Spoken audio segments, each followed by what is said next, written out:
أعوذ بالله من الشيطان الرجيم بسم الله الرحمن الرحيم اللهم صل على سيدنا ومولانا محمد وعلى آله وصحابه وبارك وسلم رب اشرح لي صدري ويسر لي أمري واحلل عقدة من لساني يفقه قولي ربي يسر ولا تعسر وتمم بالخير وبك نستعين يا فتاح يا فتاح يا فتاح يا عليم يا عليم يا عليم آمين يا رب العالمين. Alhamdulillah, we are together again for another monthly session, and inshallah today we are going to go through the tafsir of some portion, the starting portion of Surah Al-Hujurāt, inshallah. So before I start from the first ayah, let me quickly explain the background and the positioning of this surah in the Quran. So this surah is Madani surah, and this is surah number 49 in the sequence of the Quran. And this surah came in 8th Hijri, means the time after the Fatah Makkah, or when the Makkah was conquered by the Prophet Muhammad sallallahu alaihi wasallam and other believers. And at that time the situation was that there were a lot of tribes which were coming to Medina and becoming Muslim. So that was the environment and the situation when this surah came. Total this surah has 18 ayat and 2 ruku. We will inshallah try to cover the first ruku or most of that inshallah today, depending upon the time.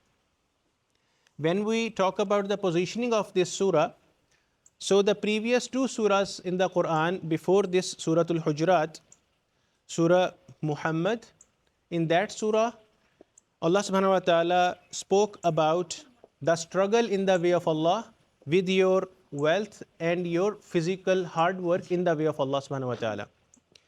And right after that in Surah Al-Fatah, Allah subhanahu wa ta'ala also gave the glad tidings or the good news about the victories which Muslims were going to get, and also to make them aware of hypocrisy or the munafiqat.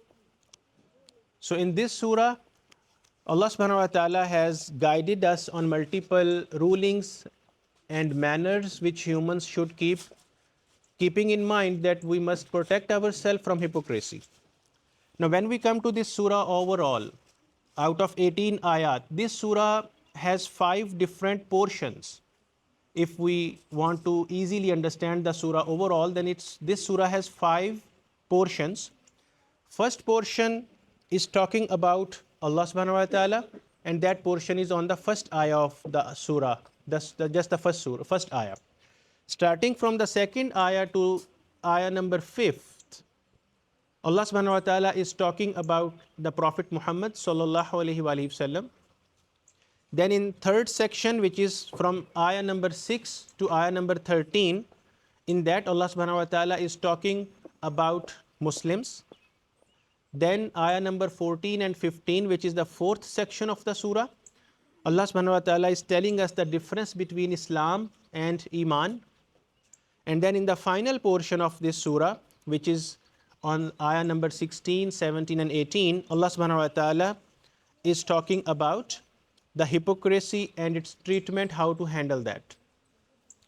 And then after this surah, there is Surah Qaf, which is talking about the Akhirah. So let's inshallah start from the first ayah of this surah, Surah Al-Hujurāt. أعوذ بالله من الشيطان الرجيم بسم الله الرحمن الرحيم يا أيها الذين آمنوا لا تقدموا بين يدي الله ورسوله واتقوا الله إن الله سميع عليم. This ayah, so I will first read the translation in Urdu or Hindi, and then inshallah I will explain that in English. So Allah subhanahu wa ta'ala is saying, ए ईमान वालो, ना पेशकदमी करो आगे अल्लाह और उसके रसूल के, और डरो अल्लाह से, बेशक अल्लाह है सब कुछ सुनने वाला और सब कुछ जानने वाला. So Allah subhanahu wa ta'ala is directly addressing the believers, those who have the iman, that we must not go beyond the limits which Allah and His Rasul has put there as commandments or as orders.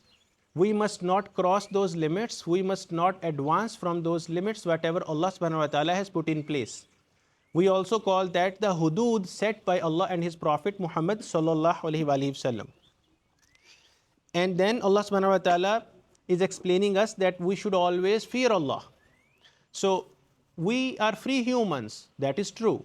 But our freedom is required to be within the limits what Allah and His Prophet has put on us. It is not like we are free to do anything we want. We can cross the limits towards sins and wrong deeds. So that freedom is not allowed for a Muslim. Muslim is free, but within the parameters and the hudud set up by Allah subhanahu wa ta'ala and His Prophet Muhammad sallallahu alaihi wasallam. And we should fear Allah subhanahu wa ta'ala all the time. And when we talk about taqwa, or like here, wattaqullah, and fear Allah. So taqwa covers two aspects. One is that someone who is having taqwa, that means that this person is ready to perform the duty assigned to that person by Allah and His Rasul. And the second portion of this definition of taqwa is that the person having taqwa means that this person is going to remain careful when it comes towards the deeds. So that means that the person having taqwa should be ready to perform the duty. As soon as we hear, for example, hayya ala salah, now the person is ready to do the salah right away without any excuses. And being careful means whenever anything comes in your life in front of you as any deed you are going to perform, so just stop for a second, think about it, if it is halal, if it is allowed by Allah subhanahu wa ta'ala and His Prophet, or if it is haram and a sin. So these are the hudud which Allah subhanahu wa ta'ala and His Prophet has put in place, and we must fear Allah in this aspect. And the last portion of this ayah is Inna Allaha Sami'un Alim, where Allah subhanahu wa ta'ala is saying that definitely Allah subhanahu wa ta'ala is Sami'un and Alimun. So Sami'un, again on the balance of Fa'ilun. So normally we see the translation like Sami'un means someone who listens or who hears. There is another word for that, Sami' or Sami'un, on the balance of Fa'ilun, someone performing any action. So what is the difference in Sami'un and Sami'un? Here Allah subhanahu wa ta'ala is Sami'un. So Sami'un is someone who is listening to something when there is someone talking to him. Means the listening action is depending upon someone who is talking to him as well or telling him as well. For example, if I talk very low and you cannot hear me, then you are not the Sami'un. You become Sami'un only when you can hear me. But Allah subhanahu wa ta'ala is Sami'un. He is not depending upon the person talking to Allah. Allah does not want or require anyone to talk to Him. Allah still listens and hears you. If you are talking to your own self within your heart, Allah hears that as well. He is not depending on you to talk to Him loudly. And then Alimun, He is the one has all kind of knowledge. So this was the first portion of this surah on the first ayah. Now let's move on to the second section, where Allah subhanahu wa ta'ala is talking about the Prophet Muhammad sallallahu alaihi wasallam, and here Allah subhanahu wa ta'ala is teaching us the manners and our attitude and behavior towards our very beloved Prophet Muhammad sallallahu alaihi wasallam. So Allah subhanahu wa ta'ala is saying, يا أيها الذين آمنوا لا ترفعوا أصواتكم فوق صوت النبي ولا تجهروا له بالقول كجهر بعضكم لبعض أن تحبط أعمالكم وأنتم لا تشعرون. اے لوگو جو ایمان لائے ہو، نہ بلند کرو اپنی آوازیں نبی کی آواز سے زیادہ، اور نہ اونچی کرو اپنی آواز اس کے سامنے بات کرتے وقت، جیسے اونچی آواز میں بولتے ہو تم ایک دوسرے سے، کہیں ایسا نہ ہو کہ ضائع ہو جائیں تمہارے اعمال اور تمہیں خبر بھی نہ ہو. So here Allah subhanahu wa ta'ala is saying and addressing to the people of Iman again that, O people who have Iman, do not raise your voices above the voice of the Prophet Muhammad sallallahu alaihi wasallam or in his presence in such a way, the way you talk to each other in normal routine. So your voices must not raise above the voice of the Prophet sallallahu alaihi wasallam or in his presence. Because if that happens, then there is a very high chance that you may lose your good deeds. You may lose your amal. Now, losing something includes the concept that when you collect something, you have something, that is something which you may lose, or you are at the risk of losing something. But if in case you do not have anything, there is no risk of losing that. So when Allah subhanahu wa ta'ala is talking about that you may lose your good deeds, that means Allah is talking about your good deeds which you have already collected. That may go lost if you do not respect this particular orders of Allah subhanahu wa ta'ala, that when we are talking to Prophet Muhammad sallallahu alaihi wasallam or we are in his presence, then we must keep our voices low, and we may not even realize that we are losing our good deeds. Now, at the time of Prophet Muhammad sallallahu alaihi wasallam, this ayah was applicable when people were coming to the Prophet sallallahu alaihi wasallam to meet him or to see him. But today, how this ayah applies to us is that when, let's say, we go to Medina, we go to the Rawza of the Prophet Muhammad sallallahu alaihi wasallam, we must keep our voices low. We must not shout there in Masjid al-Nabawi or in the place of the Prophet Muhammad sallallahu alaihi wasallam. Otherwise, there is a high chances that we may lose our collected good deeds. We may lose our amal, which actually we need in the akhirah for us. إن الذين يغضون أصواتهم عند رسول الله أولئك الذين امتحن الله قلوبهم للتقوى لهم مغفرة وأجر عظيم. बिलाशुबा और बेशक वो लोग जो पस्त रखते हैं अपनी आवाज़ रसूल सल्लल्लाहु अलैहि वसल्लम के हुजूर, यही लोग हैं जिनके दिलों को जांच लिया है अल्लाह ने तकवा के लिए, उनके लिए मग़फ़िरत और अजर अज़ीम है. So here Allah subhanahu wa ta'ala is further telling us that those people who keep their voices low, they remain humble and respectful in the presence of the Prophet Muhammad sallallahu alaihi wasallam. For those people, Allah subhanahu wa ta'ala has examined their hearts for taqwa. Or in other words, these are the hearts who have taqwa in it. So more taqwa you have, it reflects in the form like more humble and respectful you are towards the Prophet Muhammad sallallahu alaihi wasallam. And Allah subhanahu wa ta'ala is further saying that for these people there is the maghfirah, the forgiveness, and ajrun azim, and the high reward. So in this ayah, Allah subhanahu wa ta'ala is in fact putting a scale for us to measure our taqwa. That if we want to see how much taqwa we have in our hearts, so that means that how humble and respectful we remain in the presence of the Prophet sallallahu alaihi wasallam, or when we are talking about the Prophet Muhammad sallallahu alaihi wasallam. So at that time, our humbleness and our respect for the Prophet sallallahu alaihi wasallam, it defines the scale that how much taqwa we do have in our hearts.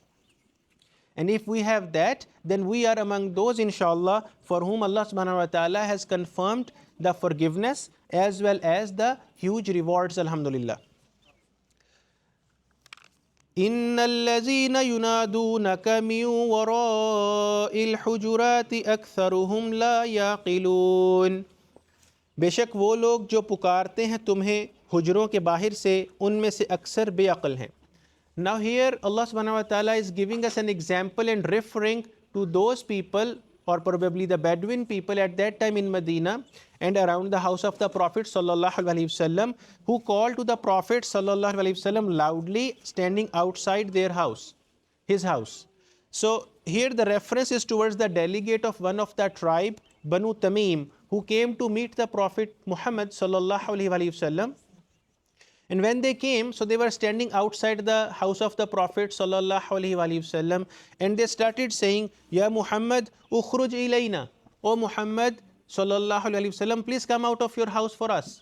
So here Allah subhanahu wa ta'ala is teaching us the lesson that we must not behave like that. We must stay quite humble and wait for him to come out of his house to meet us.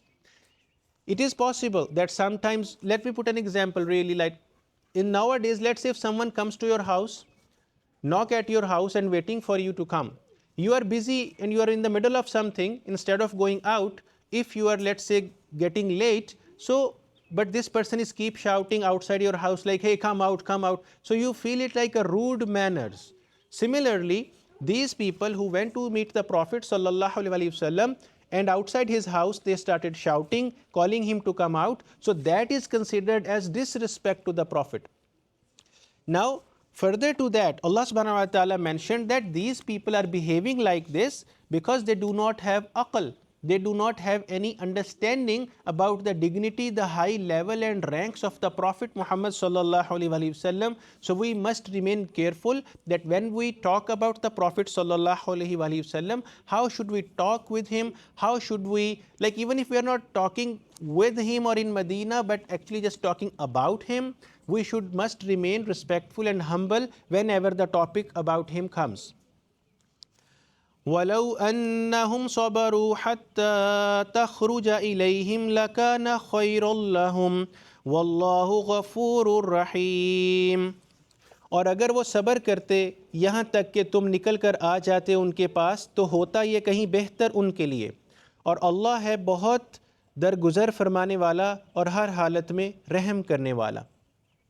So in this final ayah of this section of the surah, Allah subhanahu wa ta'ala is saying that these people who were becoming impatient about the Prophet sallallahu alaihi wasallam, if they would remain quiet and patient and wait for the Prophet sallallahu alaihi wasallam to respond to them, that would definitely be better for them about their a'mal, and that would possibly result in their forgiveness from Allah subhanahu wa ta'ala, because Allah is Ghafurur Rahim. He is the one who gives maghfirah and who gives mercy to all of these people.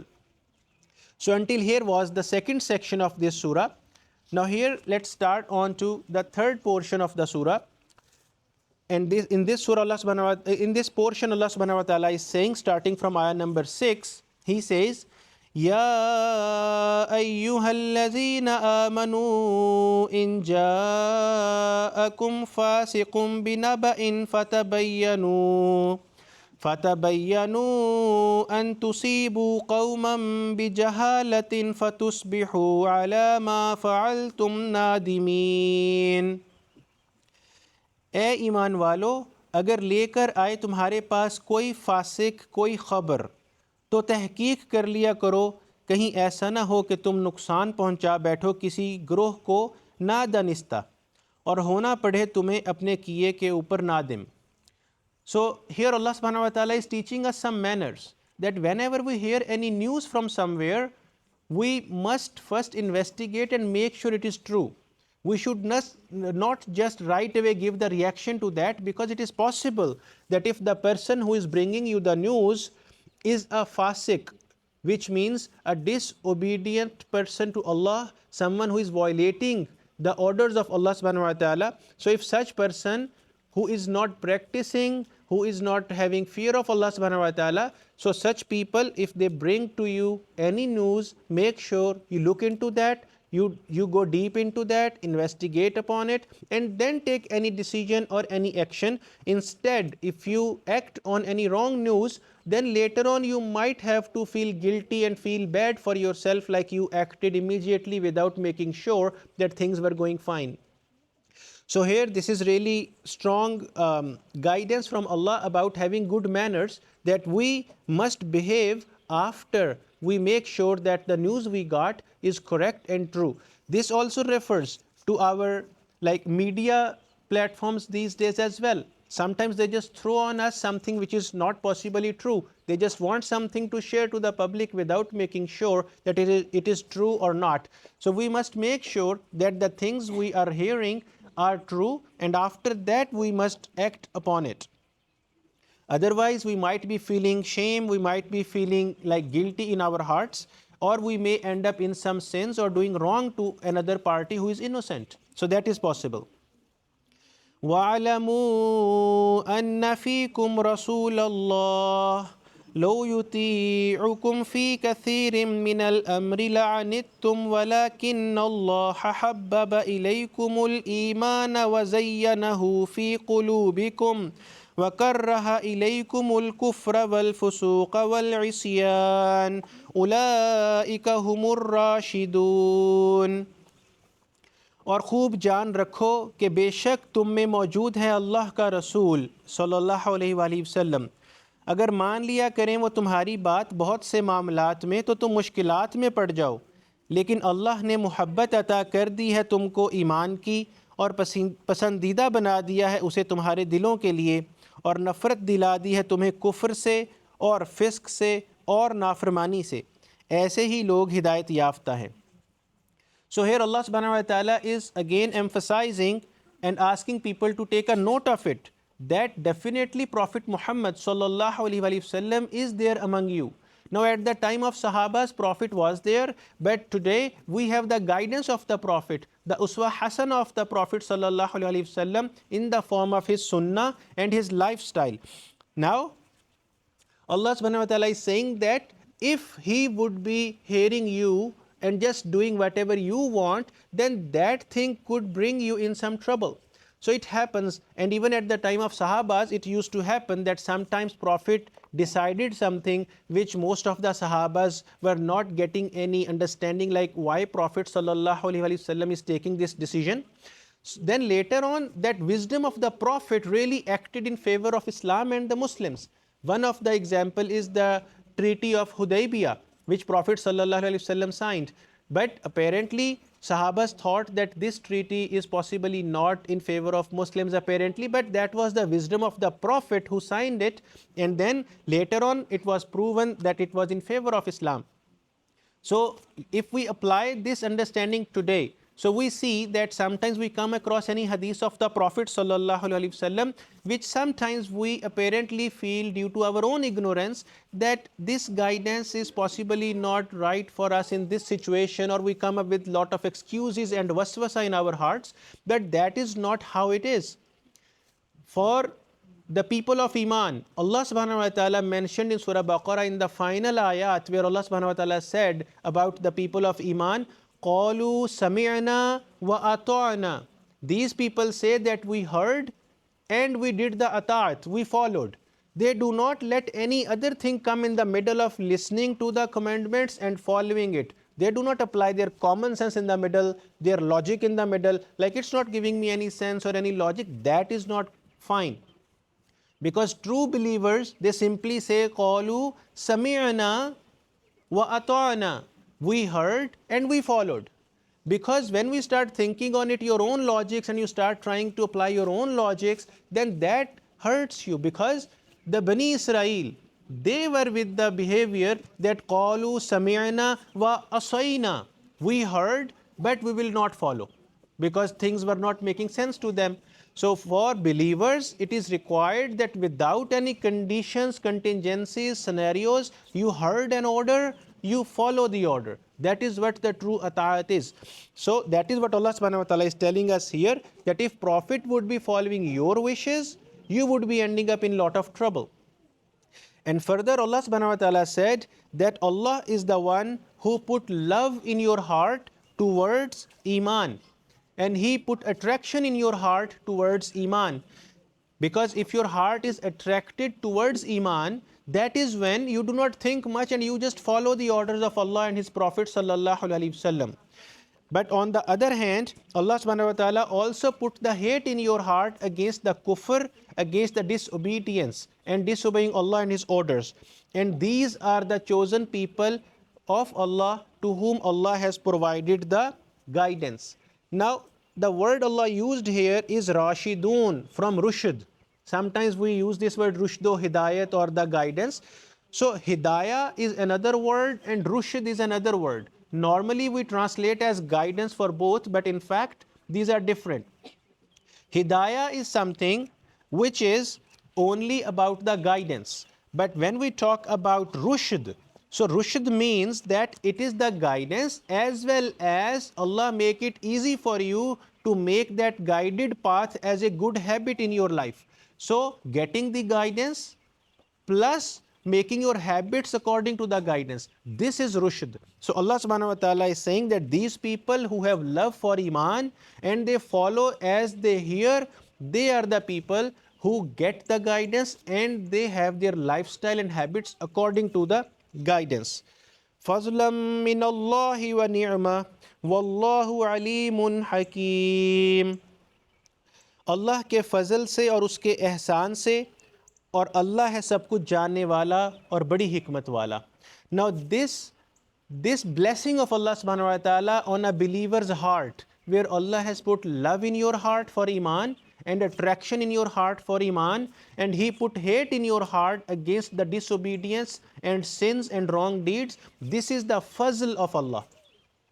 Now, fazl normally sometimes we translate as favor, but in fact, fazl means that a favor which we were not deserving, but still Allah gave us. That is the fazl. So we were not eligible, we were not deserving people to get that favor of Allah, but still Allah subhanahu wa ta'ala blessed us with that favor. So that is the fazl of Allah, wa ni'mah, and the blessing of Allah. Wallahu alimun hakim, and Allah subhanahu wa ta'ala is the most knowing and the most wise.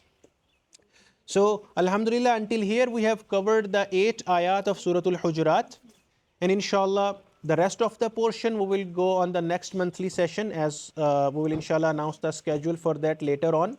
So until here, alhamdulillah, if we cover it up just in a quick 1 to 2 minutes, what we have alhamdulillah covered is that this surah, Surah Al-Hujurāt, has 5 sections.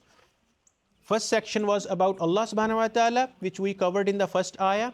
Second portion was from ayah number 2 to 5, where Allah subhanahu wa ta'ala was teaching us the manners when we are talking about the Prophet Muhammad sallallahu alaihi wasallam. And then in the third portion, which we did part of it, it was talking about the guidance to the Muslims, that how we should behave, how should we have our manners. When we hear any news, we must investigate it first, and we should keep love in our heart to believe and to follow the guidance of Allah subhanahu wa ta'ala. We seek the guidance from Allah to help us out, to make these guidance in our life and help us out to make it easy for us inshallah in our lives. وَمَا عَلَيْنَا إِلَّا الْبَلَاغُ الْمُبِينَ. جَزَاكُمُ اللَّهُ خَيْرًا.